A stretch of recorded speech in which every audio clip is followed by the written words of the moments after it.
all the groups made by the teacher went to sit together, so I also went to the group I will be making this project with. I'm glad to be in a good class. Everyone seems to be getting along well, even if we don't talk every day or have the same hobbies or even clothing style. The project we've been given is to make a movie, and really the only rules are to speak proper English and have at least 15 minutes of footage. When the teacher had told us about it, I could feel my heart jump. Finally! It's my dream to do something with filmmaking, and the role of director does seem the coolest to me. I just hope the others are okay to have me as a leader. I take a seat next to Riley, who is fiddling with a piece of paper. "So, what kind of movie should we make?" I ask. "Romance!" Sylvie shouts, holding her left hand up in the air as if to ask a question, but immediately blurts it out anyway. Adrian sighs while slumped over his table. "Please no." "But it would be nice." "You are going to have to pretend to date one of us during film. If you really want to," Riley cuts in. Sylvie looks shocked. I guess she hadn't thought about that. "Perhaps we should make an action movie. It might be pretty cool," Jess shares. "Where are we going to get the stuff for things like that?" Adrian adds a sigh at the end again. "Then, what do you want it to be?" Jess looks annoyed at him. Suddenly, an idea enters my mind. What if we made a horror movie? The others four look up. "Where will we even begin filming something like that?" "I know a place," Jess shares. "You do?" Adrian asks. "Yes, there is an abandoned house at the end of my street. It has been overgrown by plants already. I really don't know a better place." "I don't think breaking in is legal," Riley half asked. "Well, actually I already know someone I can ask if you're allowed. My mom knows the person who owns the building." I can't help myself and clap in my hands out of joy. "Can you please ask for us?" Jess smiles and nods. "I'm not really good with places like that." "That's okay, Riley. Maybe we can get the help of some of our parents or other family members. I'm sure they would like to." "Can I take my older brother with me then?" Adrian asks. "Sure, why not?" "Please don't. Jordan likes to scare people." Before I can think of a solution, Adrian answers our slightly frightened classmate. "I will tell him to go easy on you. Besides, I'm sure he would be too happy to help, and maybe even scared to be thrown off. I think we might actually be able to make this project." "But there really isn't anything romancy going to be in this story?" Sylvia looks down a bit sad. "Well, what if your character is in love with a ghost that lives in that house?" She thinks. "It's a super hot ghost," Riley shouts, making sure of our classmates look our way. Sylvie smiles. "I would like that." Disaster avoided. We continued our conversation while I frantically take down notes of the most important details. We are all already in our class's group app, so contacting one another won't be any difficult. As school finishes and we all go home, I can't help but feel really excited. I'm going to make my first movie, with others who really enjoy it too. At home, I tell my parents about it, of course, and they seem happy for me. My dad volunteers to come with me if he isn't too busy with work. Even my older sister said that the project sounded cool. I just hope that Riley will be able to handle it. I will make sure that it won't be too much for him. The following days we work on our script. The story is about a group of teens, us of course, who starts to investigate a classmate who seems to disappear once in a while, Sylvie. She enters an abandoned building every day, and we end up finding out that it's because she fell in love with a ghost. At first, some of us believe her to be delusional, but then we find out about a monster hiding inside as well. The monster never gets shown, but it's Jordan. I will be banging on the walls, making weird noises. I really hope he can keep it professional. Riley's dad will be the guard that will try to stop the group from finding out what the monster is. The group does end up going to where it's hiding, trying to catch it on camera, but end up disappearing. Oh yeah, and Jess tries to fight it. She wanted some action in it.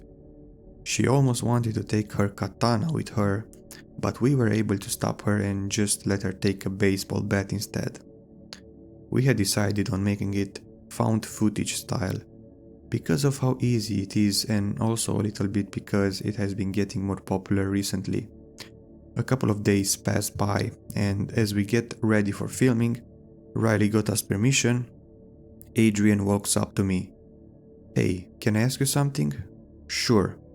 He leans a bit closer to me. "Is it okay if my brother and I make sound effects for the monster?"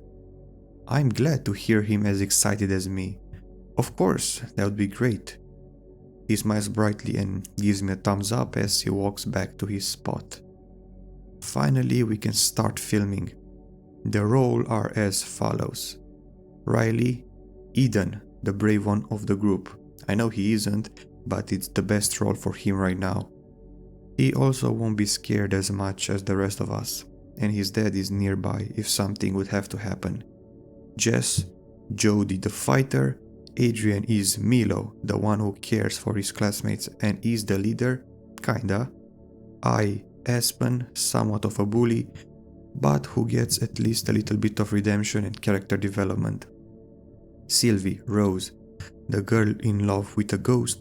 Jordan is the monster. Riley's dad is the guard and emotional support for Riley. The other parents are helping with decorating or just there to see their children act. The first day we unfortunately don't get much footage, more bloopers, and so eventually we decide to call it a day and go home. As we leave the old building, looking creepy enough without any decoration, we see one of the neighbors staring at us.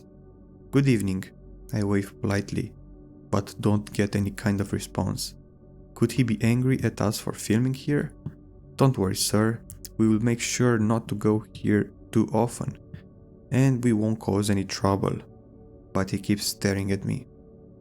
Even if the light behind him is making it difficult for me to see his face, I know he is staring. And he is staring at me. We all say our goodbyes to each other and go home. The next day at school, Adrian runs up to me, his excitement immediately contagious. "What's up?" I ask. He smiles brightly. "Well, dear leader, I've made something you don't want to hear." "I do wanna hear." Adrian places headphones on my head and clicks a button on his phone to play something. At first, I don't hear anything. My classmate looks at me in anticipation. But there is nothing. As I try to concentrate on the sound, I suddenly am able to hear it. It's a strange sound. Something fleshy, something eerie. Is it eating? What is it eating? I can hear something break, and something that sounds like flesh being ripped off something. Perhaps it's the breaking of bones. Perhaps it's a human being eaten. Then I notice it getting closer, gobbling something up and coming closer. I've heard enough and take the headphones off.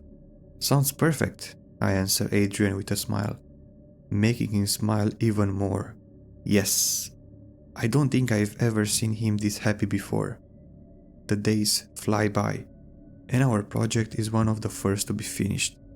As we wait for class to start, we're talking cheerfully about our experiences with it. I think we might have really become friends since we started it. Riley has even gotten a bit braver.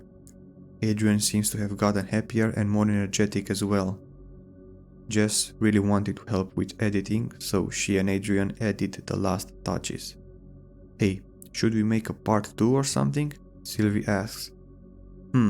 I would like to, but maybe we could also try to make something new," Riley offers. "Yeah, what kind of story do you think would be good?" "Can you make another one?" Jess asks me, causing the others to look in my direction as well, all in anticipation. "Sure, I will think of something." Before they can start to drown me in questions, the teacher enters the room, and I hand him the USB stick. "Ah, I see you've already finished. I'm curious to see it."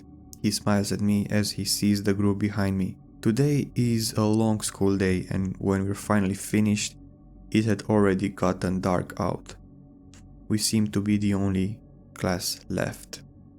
Because I still need my jacket from my locker, I go there. For some reason, there is no one else, not even a teacher. I unlock my locker and take out my jacket.